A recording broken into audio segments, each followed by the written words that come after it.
शुभम करोति मंगलम। प्रभु श्री राम की कृपा आप सभी पर बनी रहे। मैं रूपाली श्रीवास्तव आप सभी का हार्दिक स्वागत करती हूँ, अभिनंदन करती हूँ। आज हम बात करने वाले हैं गुप्त नवरात्रि के विषय में। गुप्त नवरात्रि जिसका अपना हमारे हिंदू विधि में बहुत अत्यधिक महत्व है। नवरात्रि वर्ष में 4 बार आती है। एक बार शारदीय नवरात्र, एक बार चैत्र नवरात्र और 2 बार माघ और आषाढ़ के महीने में गुप्त नवरात्रि हम मनाते हैं। तो आज हम सबसे पहले आपसे चर्चा करते समय आपको ये बताएंगे कि गुप्त नवरात्रि क्या होती है। जैसे कि आप सभी जानते हैं कि नवरात्रि का त्यौहार हिंदू विधि में बहुत जोरदार तरीके से मनाया जाता है। माँ दुर्गा की आराधना की जाती है, माँ शारदा की आराधना की जाती है।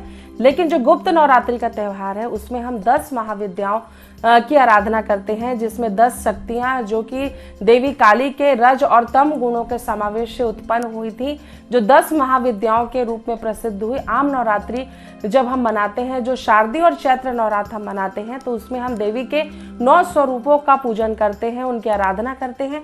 लेकिन जब हम गुप्त नवरात्रि का त्यौहार मनाते हैं, गुप्त नवरात्र मनाते हैं, तो हम 10 महाविद्याओं की आराधना करते हैं। ये 10 महाविद्याएं शिव महान जो साधक माने जाते हैं, शिव जो जगत के पालनहार करते हैं, देवों के देव महादेव की जो शक्तियां हैं वो 10 महाविद्याओं के नाम से जानी जाती हैं। और गुप्त नवरात्रि में इन 10 महाविद्याओं का अगर हम पूजन करते हैं, उनकी आराधना करते हैं, तो हमारे जीवन में जितने भी प्रकार के कष्ट जो चल रहे होते हैं उनका विनाश होता है और ईश्वर की कृपा हम पर बरसती है।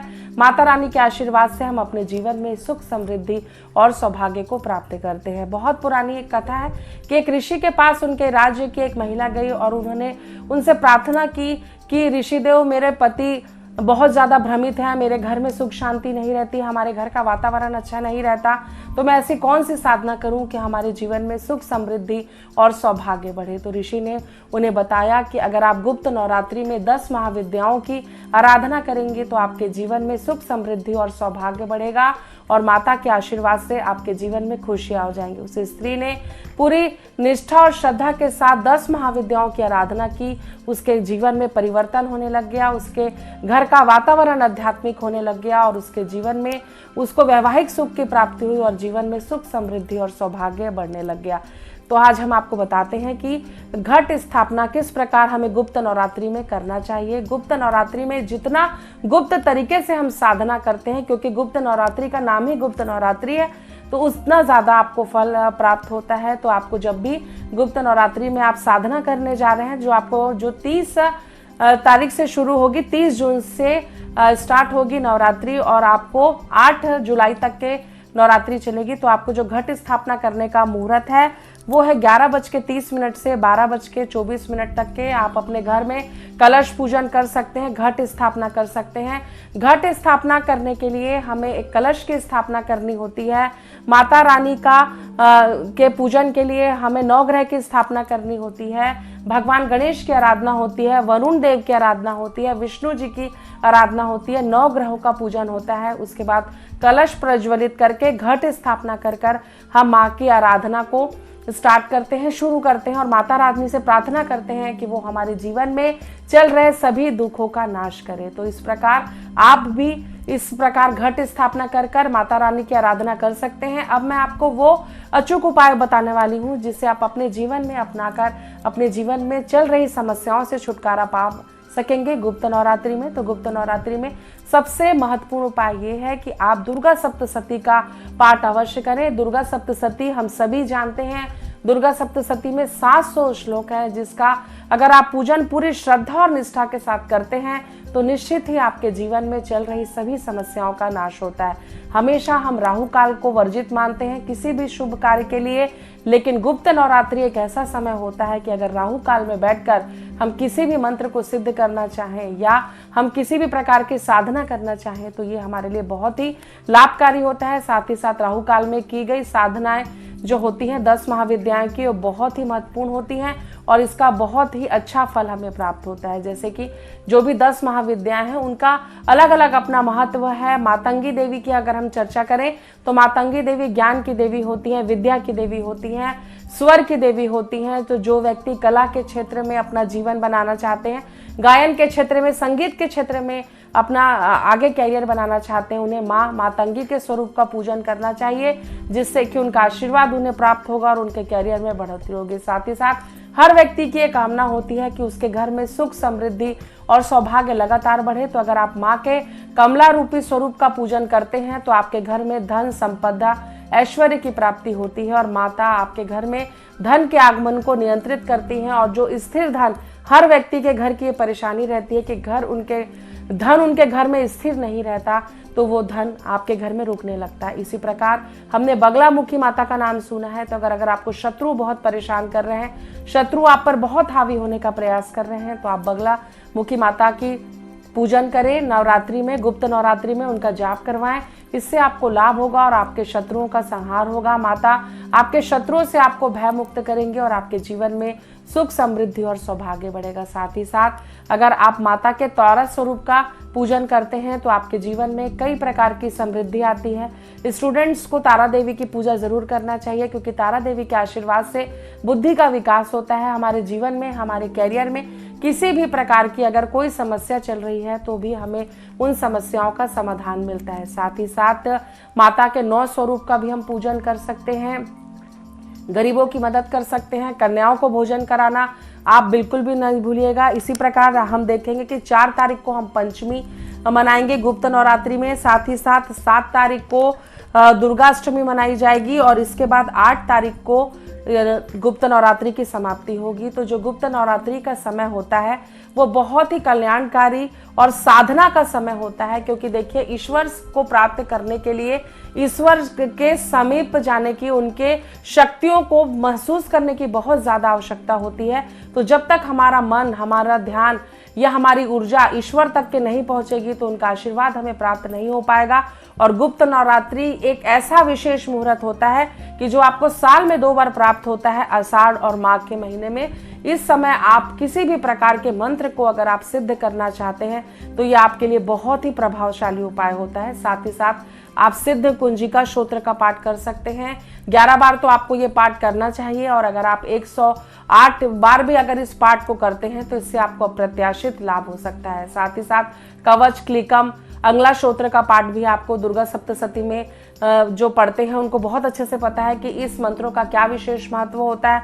तो आप इस मंत्रों का भी जाप कर सकते हैं। साथ ही साथ आपके जीवन में अगर किसी भी प्रकार की बाधा चल रही है, जैसे आपको लगता है कि आपको संतान का सुख प्राप्त नहीं हो रहा है, विवाह के योग नहीं बन रहे हैं, साथ ही साथ ऐसा घर में हमेशा अशांति का वातावरण रहता है और आप बहुत ज़्यादा पूजा पाठ की जानकारी नहीं रखते और आप सिंपल तरीके से भी अगर ईश्वर की आराधना करते हैं पूरी शक्ति और भक्ति के साथ और सिर्फ अपनी आस्था के अनुसार ईश्वर के समीप बैठकर एक सही समय में, एक निश्चित अवधि में अगर आप जप तप करते हैं तो भी गुप्त नवरात्रि में आपको आध्यात्मिक लाभ हो सकता है। क्योंकि हमारी जो आध्यात्मिक उन्नति होती है वो कहीं ना कहीं हमारे धर्म और हमारी आस्था से जुड़ी होती है। तो जो गुप्त नवरात्रि का समय होता है वो हमारे लिए साधना का समय होता है। तो अगर आप किसी भी प्रकार की साधना करना चाह रहे हैं, साथ ही साथ आप अगर माता भुवनेश्वरी का पूजन करना चाह रहे हैं तो भी आप सुख समृद्धि की प्राप्ति के लिए माँ भुवनेश्वरी का पूजन कर सकते हैं, माँ धूमावती का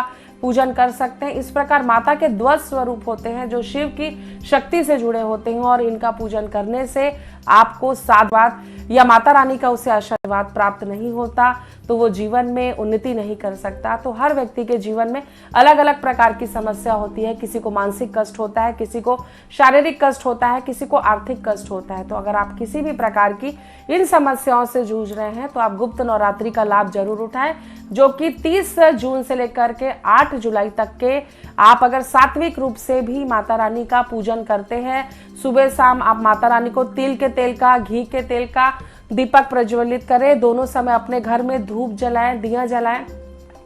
माँ को आप श्रीफल अर्पित करें क्योंकि माता रानी को श्रीफल का भोग बहुत ज़्यादा प्रिय होता है।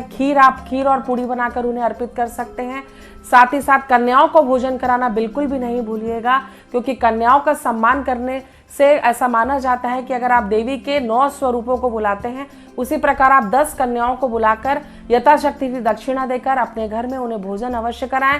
साथ ही साथ उनसे आशीर्वाद जरूर लें ताकि आपके जीवन में जो भी समस्या चल रही है उस समस्या से आपको छुटकारा मिले।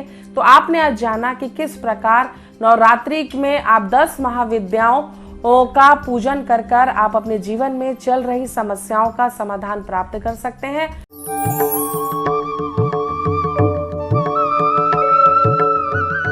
हमारे जीवन में सबसे ज्यादा महत्व क्या रखता है, ये सोचना हमारे लिए बहुत आवश्यक है, क्योंकि जीवन में याद रखिएगा सबसे ज्यादा हमें आर्थिक समृद्धि से ज्यादा मानसिक शांति की आवश्यकता होती है। आपके पास धन कितना भी हो, लेकिन अगर आपके जीवन में मानसिक शांति नहीं है तो आपका जीवन कभी सुखमय नहीं हो सकता। तो गुप्त नवरात्रि एक ऐसा समय होता है जहां आप अपने जीवन में चल रही समस्याओं को दूर करने के बहुत छोटे छोटे से उपाय कर सकते हैं। अगर आपके घर में हमेशा शांति का वातावरण रहता है तो आप माता की जब भी पूजन करते हैं और घट स्थापना करते हैं तो वहाँ पे 2 कपूर उन्हें अर्पित करें, और जैसे ही आपकी आरती, दोनों समय आप दुर्गा देवी की आरती करें और उसके बाद उस कपूर को आरती के बाद सुबह शाम जला दें एक एक करके, तो आप देखेंगे कि आपके घर की जो निगेटिविटी है वो खत्म हो जाएगी और आपके जीवन में एक पॉजिटिविटी संचारित होगी, और कहीं ना कहीं माता रानी के आशीर्वाद से आपके जीवन में सुख, समृद्धि और सौभाग्य बढ़ेगा। इसी प्रकार जिन महिलाओं को संतान की प्राप्ति नहीं हो रही है उनके लिए भी ये जो गुप्त नवरात्रि का समय है बहुत ज़्यादा पॉजिटिव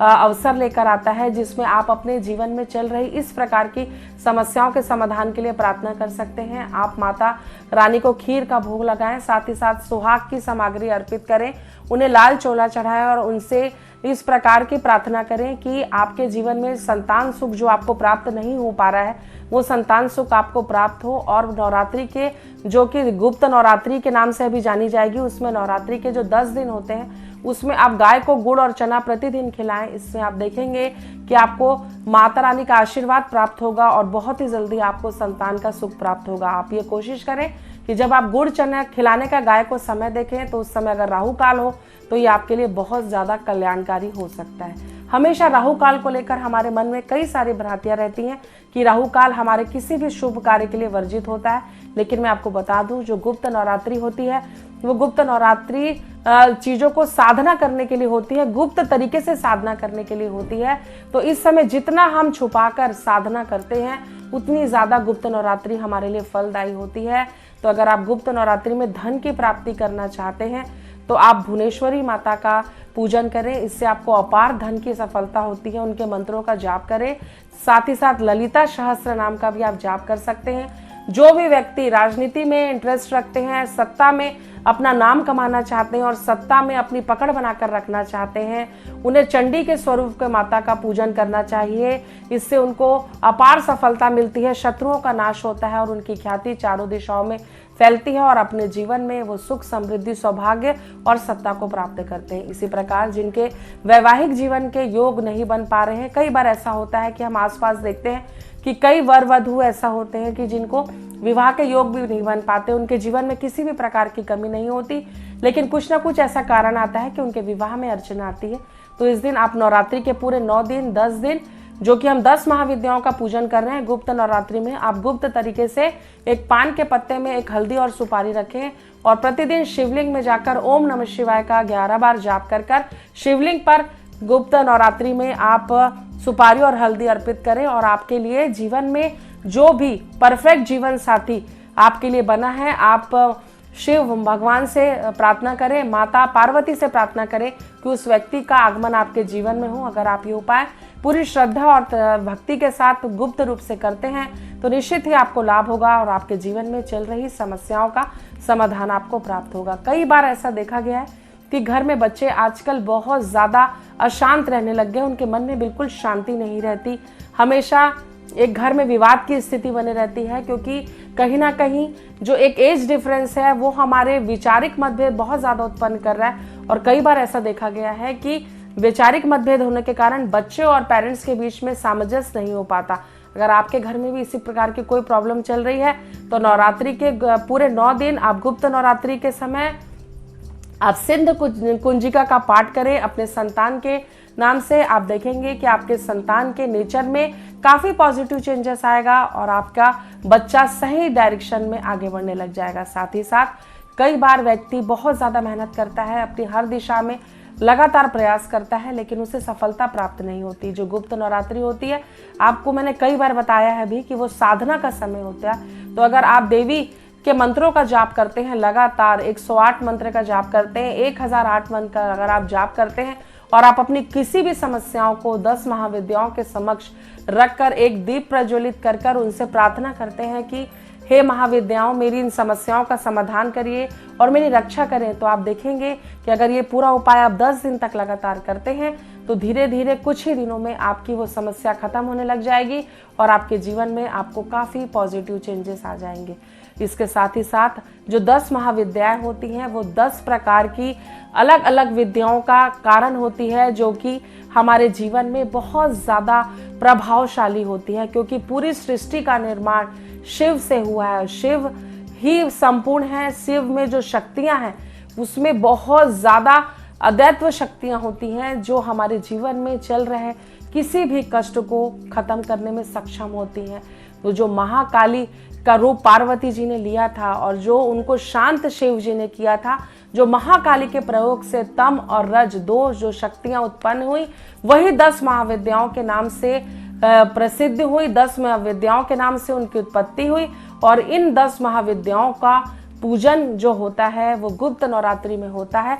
और जो गुप्त नवरात्रि होती है, इन देवियों को प्रसन्न करने के लिए एक ऐसा अकाट्य अबूझ मुहूर्त होता है जिसको अगर हम करते हैं तो आपके जीवन में सुख समृद्धि सौभाग्य तो बढ़ता ही है, साथ ही साथ आपके जीवन में उन्नति भी होती है, आपको मानसिक शांति मिलती है। क्योंकि कहीं ना कहीं अगर हम आध्यात्मिक होते हैं तो हमारे जीवन में सामान्य अवस्था में हमें रहना बहुत ज़रूरी होता है। कई बार हम अपने जीवन में इतनी भाग दौड़ के जीवन में भागते लगते हैं कि हम अपने जीवन में मानसिक शांति, आर्थिक शांति के पीछे ख़त्म कर लेते हैं। तो अगर आप अपने जीवन में तालमेल बनाकर रखना चाहते हैं तो कुछ समय निकाल कर ये गुप्त नवरात्रि का लाभ उठाएं। जो गुप्त नवरात्रि 30 तारीख से लेकर 8 जुलाई तक के चलेगी। इसमें आप कुछ भी अगर छोटा सा उपाय भी अगर आप करते हैं, लेकिन आपकी श्रद्धा और विश्वास उसमें विशेष महत्व रखता है, क्योंकि अगर आपकी आस्था इन 10 महाविद्याओं में जुड़ी हुई हैं, शिव पार्वती में जुड़ी हुई हैं, तो नवरात्रि में किए गए कोई भी छोटा उपाय आपके जीवन को बदल कर अवश्य रखेगा।